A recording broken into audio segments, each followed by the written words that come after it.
Welcome back to another episode of Out Loud Geek, where we discuss news and views about pop culture, science fiction, fantasy, food, cooking, the outdoors, and more.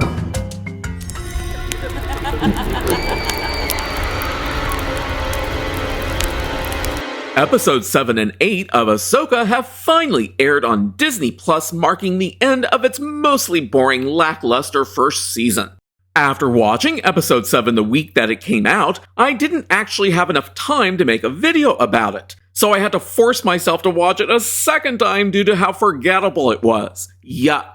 As with Episode 6, Episode 7 was around 46 minutes long. It did have a bit more action in it, which helped, but just as I had predicted, the episode began with Hera getting chewed out by an obnoxious New Republic senator on Coruscant. And I was actually surprised that Kathleen Kennedy had allowed Filoni to have a scene on Coruscant, since she has mostly tried to avoid any location that George Lucas had created. But not believing Hera's report, the obnoxious senator wanted Hera court-martialed. But then, just in the nick of time, and with a huge attempt to generate nostalgic emotionalism from viewers, C-3PO arrives on the apparent orders of Senator Leia Organa, and proceeds to tell the committee that Leia had sent Hera on her mission to Satos in order to cover for her. Dave Filoni clearly did not want to attempt to have someone portray Leia, which may have angered some viewers. Naturally, all charges are dropped and Hera has a brief conversation with Chancellor Mon Mothma before the episode switches to the tentacled whales still on their way to the distant galaxy, with Ahsoka practicing her lightsaber skills while listening to a holographic recording of Anakin Skywalker. Then, when the tentacled whale things drop out of hyperspace, they're inundated with an Imperial minefield which is so dense and large that there is simply no way that Thrawn's troops could have been able to deploy them, let alone have that many in the first place. So yes, that scene was rather contrived, which isn't shocking given how many other contrivances have occurred in this Filoni written and produced series that very few people are watching. Naturally, Ahsoka and Huyang easily survive as they exit the whale's mouth and are quickly attacked by several ships from Morgan Elsbeth's large ring-shaped ship. Ahsoka has Huyang fly into planet Peridia's debris field ring system, and Thrawn then orders the ships to withdraw their pursuit, as he then has the three Night Sisters begin a search for Ahsoka. As they find her, Ahsoka uses the Force to make contact with Sabine and then flies down to the planet's surface to find her. On the surface, Baylan Skoll and Shin Hati have also been following the band of midget turtle-shelled aliens called the Nati, which rhymes with Shin Hati's last name. Both of these names are creatively bad, by the way. Baylan, though, decides that he wants to go off on his own, which does not go unnoticed by Thrawn. Baylan sends Shin Hati down to attack Sabine, Ezra Bridger, and the Nati in their pill-shaped floating mobile homes as Thrawn sends fighters to attack them. And for those of you who are watching this video, I think you can see why this was a rather forgettable episode that I had to rewatch in order to make it. So while Sabine and Ezra Bridger are fighting with Shin Hati, in an overly melodramatic moment that had been done several times during Filoni's Star Wars The Clone Wars animated series, Ahsoka jumps from the ship as it's flying low over the ground and being pursued by Thrawn's fighters. And guess who she conveniently lands next to? Well, none other than Baylan Skoll. So after a few words with him in this very contrived moment, they start to fight. Then two shuttles full of stormtroopers join Shin Hati's fight on the ground. Then Ezra Bridger tries and fails to use some unnecessary comic relief to get the fighting to stop, and the Nati are just annoying and useless as they hide in their pillbox-shaped mobile homes. But Huyang swoops overhead to shoot some fireworks to distract Baylan Skoll long enough for Ahsoka to run off to join Sabine and Ezra Bridger. Naturally, the Force-sensitive trio, yes, you heard me right because Sabine can now experience and use the Force, defeats the stormtroopers and Shin Hati, who all flee in retreat. But Thrawn considers this loss to be a victory since it wasted time for Ahsoka and the good guys so that his troops can finish loading up the coffins into his broken down Star Destroyer before he and the rest of the baddies can return to the Star Wars galaxy. Of course, we have to have a very unnecessary and cringe-worthy reunion between Ahsoka and Sabine, as well as a hugs and kisses reunion with Ezra Bridger to mark the end of Episode 7. And did you hear me once describe anything in this episode as being compelling? No, because there wasn't. Just as I have been saying in my previous videos about the earlier Ahsoka episodes. Unfortunately, Episode 8 was slightly longer than Episode 7 at around 49 minutes, but at least it's the last one.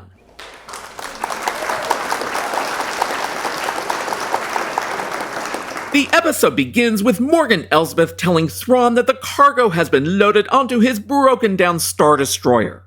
Then he turns to the Night Sisters and tells them that their alliance has been beneficial. They in turn then give Morgan Elsbeth great power, while Thrawn dispatches 2 TIE fighters to attack Ahsoka's ship if they can find it. After empowering Morgan with their magic, the head Night Sister, as played by Claudia Black, gives her a green sword that she conjured from her own magic. Now, I do want to briefly comment on something here. I had heard one YouTuber talk about how having witchcraft in Star Wars is pushing it more towards being a fantasy, and that is a valid concern in my opinion. Dave Filoni introduced the Night Sisters in his animated series Star Wars The Clone Wars with an alternative method of using the dark side of the Force through their magic. And admittedly, this does tend to push Star Wars more towards being a fantasy.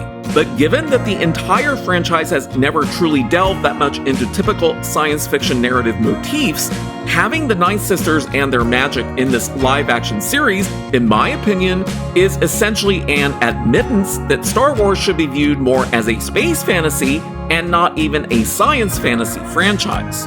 Sure, there is technology in Star Wars, but as the Ahsoka series demonstrates, the technology has become more of a prop within the greater fantasy aspects of the current narratives. And this will become more evident as I describe more of what occurs in this final first season episode. After we watch Ezra Bridger fashion himself a brand new lightsaber from parts on board Ahsoka's ship, the TIE fighters find the ship and damage it in an attack. Ahsoka and Ezra then jump off the ship to use the Force to help prevent it from falling down onto the midget turtle shell-backed aliens.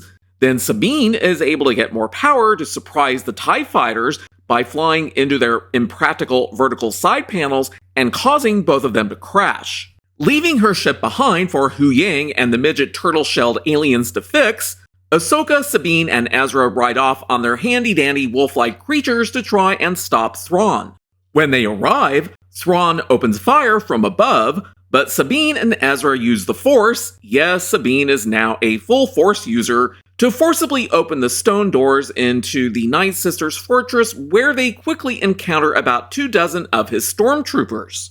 Naturally, the Force-wielding trio defeats them, but the battle itself did have one serious visual flaw. During the fight, Ahsoka can be seen alternatingly spinning each of her lightsabers in circles with no visual impact whatsoever because she doesn't actually hit anything. So her actions look incredibly pointless and silly in what's supposed to be a serious battle. I think it's very likely that the CGI department was supposed to have added blaster bolts being deflected by her lightsabers, but guess what? There weren't any. So this was a serious faux pas committed by Dave Filoni and the CGI department, and not due to anything wrong done by Rosario Dawson. But after the battle, the Night Sisters use their magic once again to revive the stormtroopers' corpses into full-on zombie troopers to take on the trio again. The trio is obviously surprised by this, as they then have to run up many flights of stairs and close doors behind them to avoid the zombie troopers. As I said earlier, the use of magic like this in Star Wars with zombie stormtroopers rising from being dead definitely pushes the franchise more towards being a space fantasy than anything else. But before the trio reaches the top, Thrawn and the Night Sisters board the ring-shaped ship that Morgan Elsbeth had built, but Thrawn orders her to remain behind to fight off the trio, and she agrees. So the reality of this narrative is that Morgan Elsbeth allowed herself to be used as a tool, both by the Night Sisters and by Thrawn after she had devoted her life to all of them. And when the trio finally arrives at the top of the tower, Ahsoka begins fighting Morgan while Sabine and Ezra see if they can reach Thrawn's broken down Star Destroyer that the ring-shaped ship has latched onto, but it has already moved quite a long distance away. Still, Sabine convinces Ezra to jump, which he does, and suddenly, Sabine has the ability to use the Force to push him all the way up and into the departing Star Destroyer's underside landing bay. Now, while this wasn't entirely like a Mary Sue Ray Palpatine moment, it was very similar and once again felt a bit contrived on the part of Dave Filoni. But during the fight between Ahsoka and Morgan, I will give credit to the actress who played Morgan Elsbeth, Diana Lee Inosanto, because she clearly had swordfight training at some point in her career, and she was quite good at wielding her green sword. But obviously, we can't have her defeating Ahsoka, so Ahsoka dispatches her just after the zombie stormtroopers also make it up to the top. But Sabine doesn't go off with Ezra. She instead remained there to help Ahsoka, and as they fight off the zombie stormtroopers, Hu Yang shows up just in the nick of time for them to jump onto Ahsoka's repaired ship as it rises up alongside the tower from below. They thus escape while Thrawn fires down onto the tower, destroying his now no longer needed zombie stormtroopers who had volunteered to stay behind. And the episode ends with Thrawn, his remaining stormtroopers, the 3 Night Sisters, and the mysterious coffin cargo arriving at the planet Dathomir, which was a stronghold for the Night Sisters in Star Wars The Clone Wars. But Ezra Bridger, disguised as a stormtrooper, escapes, unnoticed, I suppose, because it's not actually shown, and he mysteriously finds his way to Hera, who's on board a New Republic ship. But Ahsoka and Sabine are now stranded on Peridia along with Shin Hati, who joins up with the Raiders. And Baylan Skoll is shown standing on the outstretched arm of a huge statue of one of the Mortis gods. And the statue was very reminiscent of the scene from Peter Jackson's 2001 Lord of the Rings: The Fellowship of the Ring, with the 2 large statues with their outstretched arms along a river just before a large waterfall. For those unfamiliar with the Mortis gods, they were introduced by Dave Filoni in Star Wars The Clone Wars. Hardcore fans of that animated series, as well as Filoni's other animated series Star Wars Rebels, and who remember who the Mortis gods were, are undoubtedly excited by the reference in Ahsoka. But as I have said in my previous videos about this series, this is just one more example of how Ahsoka is only appealing to a small niche segment of the overall Star Wars fandom. Viewership numbers for the Ahsoka series are truly terrible, as I had talked about in a video that I had released at the end of August. And to further prove that, all I have to do is to now compare its current viewership numbers to the viewership numbers for other Star Wars shows that have streamed on Disney+. When the Nielsen streaming numbers for the first 2 episodes of the series were released, the first 2 episodes had a total of 829 million minutes viewed. When the Nielsen ratings were released for the week that included the premiere of Episode 3, the viewed minutes for Ahsoka dropped to 487 million minutes, which was a drop of around 41.3%.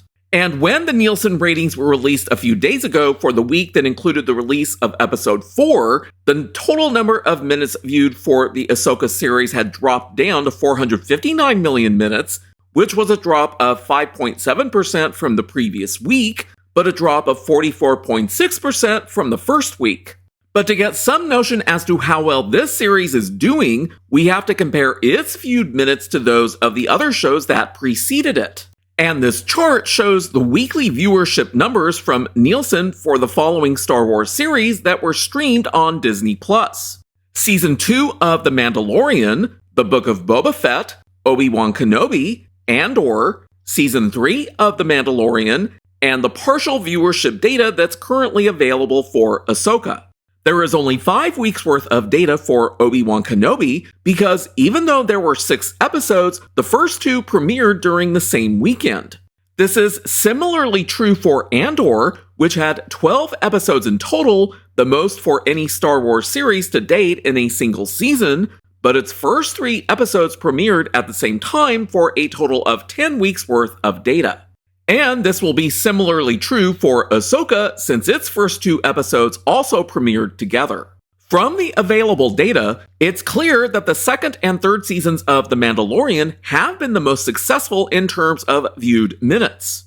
Obi-Wan Kenobi seems to come in third place, followed by The Book of Boba Fett with Andor in last place. With 3 weeks worth of viewership data available for Ahsoka, it appears to only be doing better than Andor. This next chart shows the total number of minutes viewed for each series, but the data for Ahsoka is currently incomplete in this chart due to there only being data for the first 4 episodes as of the time that I am recording this video.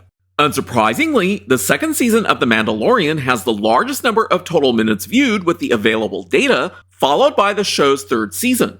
Interestingly, Andor has the third highest total of viewed minutes, but that is due to it having more episodes than The Book of Boba Fett and Obi-Wan Kenobi, which is the least viewed of the first 5 shows on this chart, due to it only having 6 episodes that were watched over a course of 5 weeks. But when we break these total numbers down into average number of minutes viewed per week, we see something far more interesting materialize as this third chart shows. The only show to have an average that's more than 1 billion minutes viewed per episode is currently the second season of The Mandalorian. The third season of The Mandalorian has an average of 900 million minutes viewed per episode, making it the second most watched on a per weekly basis. The third most watched show on a per weekly basis turns out to be Obi-Wan Kenobi, which has an average of over 800 million minutes viewed per episode, with The Book of Boba Fett and Ahsoka coming in 4th and 5th place respectively ahead of Andor, based on how much Nielsen data has currently been reported for Ahsoka. Thus, viewership-wise, Ahsoka is only currently doing better than Andor did last year, but not even as well as The Book of Boba Fett, which was a highly criticized series. And if we look at the equivalent number of households that have watched each of the series, based on the limited amount of Nielsen data for Ahsoka, this next chart shows the same thing, that with its roughly 10.2 million households watching, it's only ahead of Andor with its equivalent 8.3 million households who watched, but behind the equivalent 13.4 million households who tuned in to watch The Book of Boba Fett. So as I have said in this video and my previous videos about Ahsoka, there aren't that many people who are actually interested in the show, which is only getting just over a third as many households viewing as the second season of The Mandalorian. The Ahsoka series had excellent costumes and a few good scenes here and there, but it doesn't have mass appeal due in part to its painfully slow pacing, too many poorly lit scenes, mostly wooden acting, and anticlimactic moments that should have been a lot more exciting. This show needed much better editing, lighting, writing, and acting to bring it to the level that it needed in order to attract a broader audience, which it failed to do. It was simply a mediocre show, and I expected a lot better from Dave Filoni. But perhaps live action simply isn't his forte. Thanks for watching today, and a huge thanks to everyone who has subscribed to our channel. We appreciate your support. If you enjoyed this video, please press the like button, and please feel free to share a comment. If you'd like to help support this channel, please press the red subscribe button, and please press the bell to receive notifications for new content. You can also find us on Facebook, Instagram, Threads, and Twitter by clicking on the links in the description. Until next time, this is Out Loud Geek.